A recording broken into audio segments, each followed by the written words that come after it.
Okay, so we've done several things now, and you've done your due diligence with safety. It is time to take a lot of pictures, and you can do this when you're making your safety drive around your property. Pictures are going to tell the story of your property. I can't tell you how many times hunters have leased access to a farm based solely on pictures they see on the internet, on a website or on social media.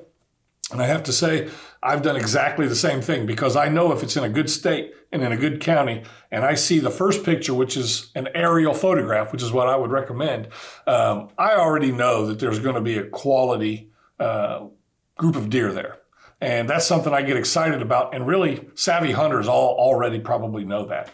However, let's talk about all the pictures we can take. The first suggestion I have for you is to download one of any number of hunting-based apps. They're mapping apps, basically, any kind of mapping app that you know of. And if you don't want to download one on your smartphone, you can just do a search on the internet for your county on their GIS system, their geographical information system, and you can see an aerial photograph of your property.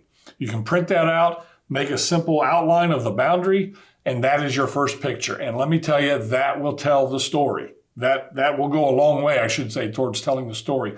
The next thing let's take some pictures of is the habitat itself. You have a cornfield, a bean field, a pasture, water running through it, and then what kind of stand of trees, because hunters are going to want to hang tree stands typically.